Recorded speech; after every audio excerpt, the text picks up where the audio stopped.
ایمان کے اوپر نہ ہو، تو بتاؤ اس کی 100 سال کی یہ باتیں فائدے کی رہی؟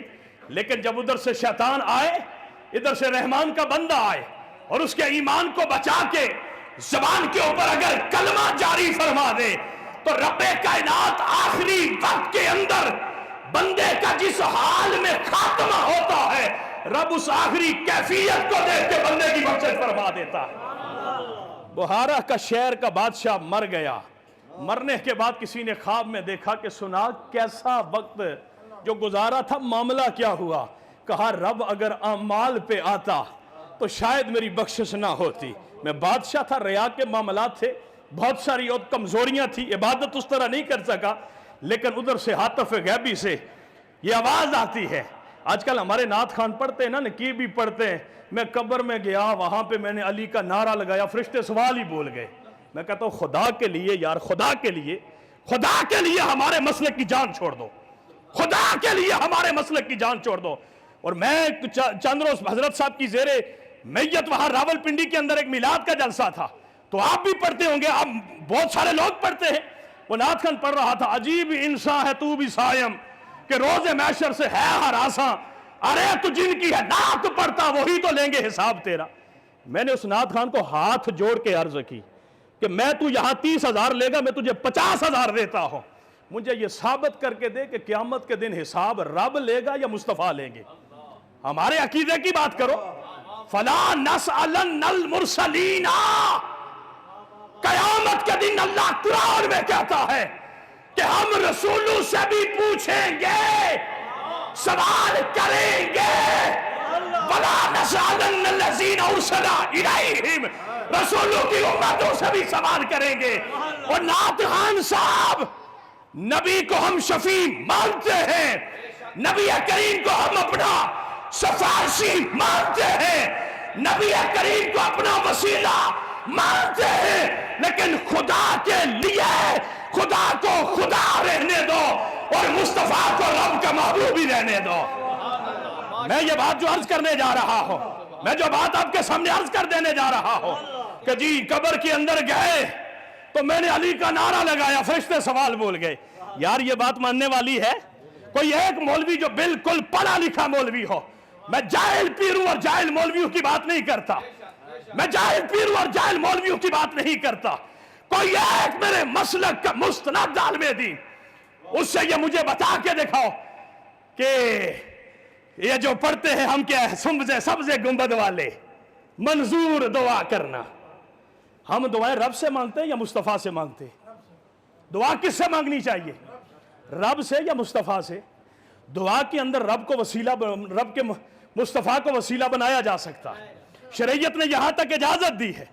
دعا کے اندر اللہ کے نبی کو سفارشی بنایا جا سکتا ہے، لیکن میرے مسلک کے نوجوان، تو اپنا عقیدہ نعت خانوں سے لے رہا ہے، 13 نعت خان ہوتے ہیں اور ایک خطیب ہوتا ہے۔ خطیب صاحب ذرا ٹائم نہ خیال رکھیو، پھر ہوتا کیا لگیاں نہیں موجاں انہیں لائی رکھی سونے، نعتیں یہ پڑھتے ہیں، وضاحتیں ہمیں دینی پڑتی ہیں۔ میرے مسلک کا بیڑا غرق ہو چکا ہے جاہل پیروں کی وجہ سے، جاہل علماء کی وجہ سے، اور جاہل نقباء کی وجہ سے، اور جاہل نعت خانوں کی وجہ سے۔ کیا نہیں پڑھتے حضرت حسان نے جو کہا تھا کہ وَأَقْصَدُ مِنْكَ لَمْ تَرَكَتُ عَيْنِي وَأَجْمَلُ مِنْكَ لَمْ تَرِدِ النِّسَاء خُلِقْتَ مُبَرَّأً مِنْ كُلِّ عَيْبٍ كَأَنَّكَ قَدْ خُلِقْتَ كَمَا تَشَاءُ۔ اے سبز گنبد والے، منظور دعا کرنا۔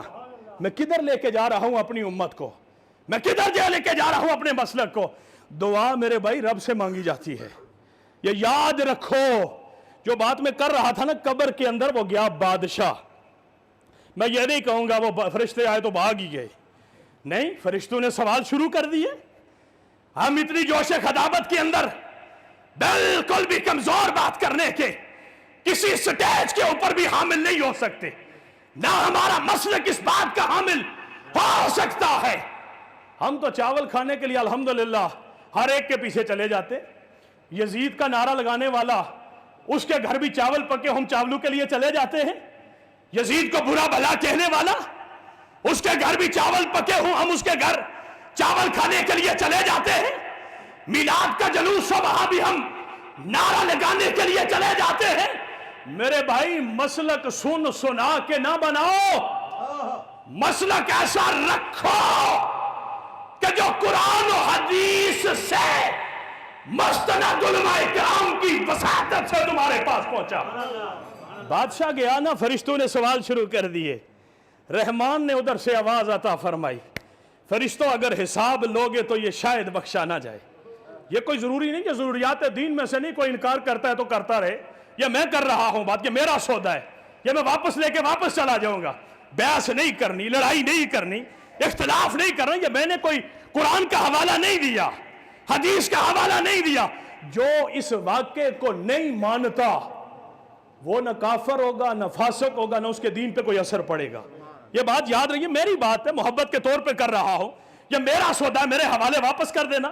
آخری بات کہا، فرشتوں یہ جب جلال الدین بخاری کی دری کو اپنے اوپر جھڑوا رہا تھا نا، تو مجھے اپنے ولی کی محبت کا اتنا حیا آیا کہ اسی وقت میں نے اس کے ظاہر کو بھی پاک کر دیا تھا، اس کے باطن کو بھی پاک کر دیا تھا۔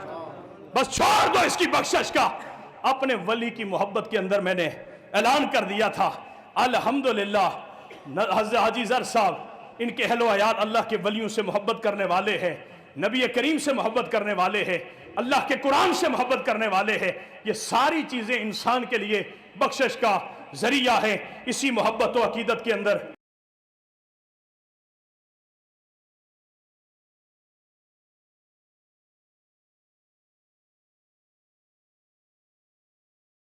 اب نعت کے 2 اشعار ہوں گے اور اس کے بعد انشاءاللہ حضرت قبلہ صاحب دعا فرمائیں گے۔